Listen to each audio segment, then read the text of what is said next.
Les règles vont se durcir en Belgique également, où l'on rejoint en direct de Bruxelles notre ami et néanmoins correspondant Julien Gasparuto. Bonjour Julien, parce qu'effectivement, juste après les fêtes, la Belgique a décidé de durcir ces fameuses règles sanitaires pour tous les voyageurs qui sont de retour au pays, retour de l'étranger, avec des contrôles bien sûr, j'imagine.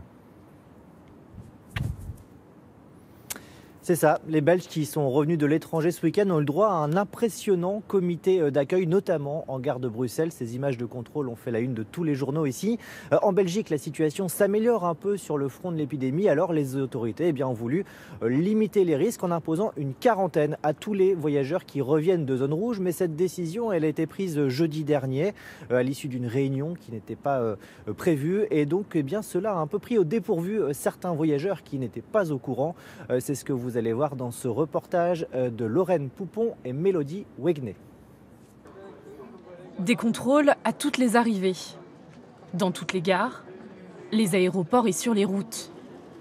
Au lendemain des fêtes, la Belgique serre la vis.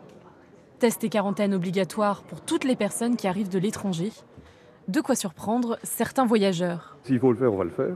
Je veux dire, mais ce que je regrette fortement, c'est que c'est comme d'habitude, on a beaucoup de nouvelles à la dernière seconde, des changements tous les 3 jours. Je m'attendais pas à ça, je croyais que j'allais aller à l'école tranquillement.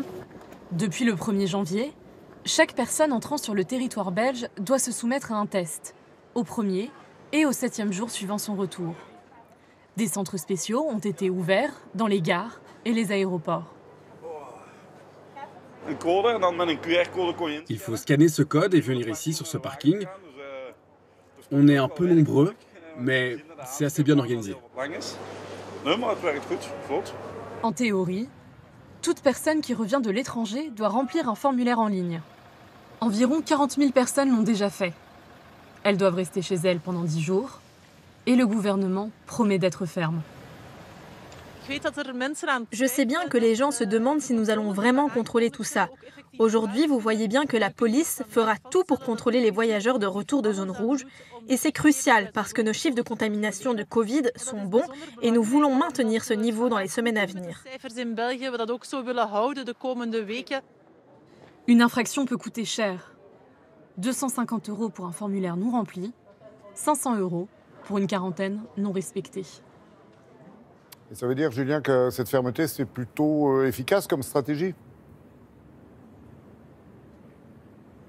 Eh bien, en tout cas, la menace de ces sanctions a plutôt bien fonctionné, a priori, puisque sur environ 40 000 personnes qui se sont fait contrôler, seulement 134 procès-verbaux ont été dressés. Mais désormais, il va falloir contrôler la quarantaine à domicile. Et là, on sait que ce sera plus compliqué parce que, malgré la fermeté affichée, ce sera impossible d'aller contrôler chaque personne à son domicile. Et puis, on estime qu'il y a environ 160 000 Belges qui sont partis à l'étranger. Il y a eu 40 000 contrôles ce week-end, vous faites un peu le calcul. Alors, tous ne sont pas rentrés ce week-end, mais il est certain qu'en tout cas, des dizaines de milliers de personnes ont dû passer entre les mailles du filet, en passant notamment par la route, où les contrôles étaient bien plus aléatoires que dans les gares ou les aéroports.